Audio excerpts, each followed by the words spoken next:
접촉성 피부염, 낫지 않게 관리하라. 기존 처치의 말씀이십니다. 낫게 치료하십시오. 접촉성 피부 시소탕이 말씀드립니다.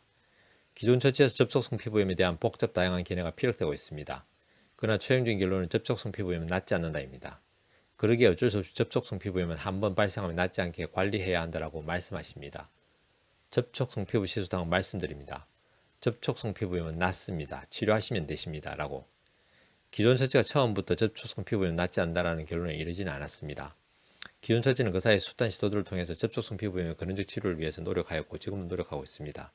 새로운 처치가 시도될 때마다 접촉성 피부염은 나을 수 있다고 주장하였고 또 그렇게 되기를 기대해야 했습니다.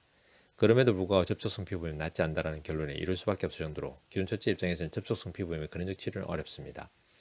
물론 기존 처치는 지금의 노력들이 안주하지 않고 새로운 시도들을 끊임없이 경주할 것으로 기대합니다. 결국 접촉성 피부염은 낫지 않는다라는 결론에 도달한 기존 처치 입장에서는 더 이상 접촉성 피부염은 낫는다라는 귀결이 아닌 접촉성 피부염은 낫지 않게 관리되어야 한다라는 명제에 수렴할 수밖에 없었습니다. 그러니 당연히 관리해야 할 항목들이 계속적으로 추가될 수밖에 없습니다. 그렇게 의복관리, 식이관리, 주거관리, 스트레스관리 등등으로 끊임없는 관리가 추가되면서 접촉성 피부염 환자분들의 일상을 옥죄고 있습니다만 이런 기존 처치 입장에서 어쩔 수 없습니다. 왜냐하면 의복관리를 하면 증상이 조금 완화됨을 확인할 수 있기 때문입니다. 그렇게 식이관리를 하고 주거관리를 하고 스트레스 관리를 하면 조금 완화됨을 확인할 수 있기 때문입니다.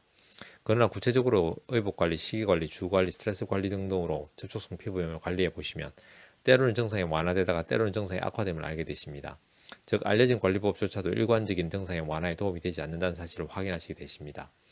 접촉성 피부염 환자에 따라서 증상에 따라서 상황에 따라서 때로는 증상이 완화되던 관리법이 때로는 증상을 악화시키기도 하기에 정말 혼란스러움 느끼시게 되십니다.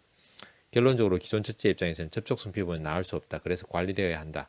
그러나 관리조차도 증상의 완화와 악화를 반복시키기에 관리법을 바꿔가면서 관리하라라고 말씀드릴 수밖에 없습니다. 그러나 접촉성 피부염은 낫습니다. 따라서 복잡하고 다양한 기존 처치의 관리법에 너무 신경 쓰지 마십시오. 오직 접촉성 피부 시토탕의 복용만으로 근원적 치료를 도와드리니 일상을 그대로 영위하십시오. 한의학은 과학입니다. 한의학은 철학입니다. 건강은 균형입니다. 동양 한의원은 균형입니다.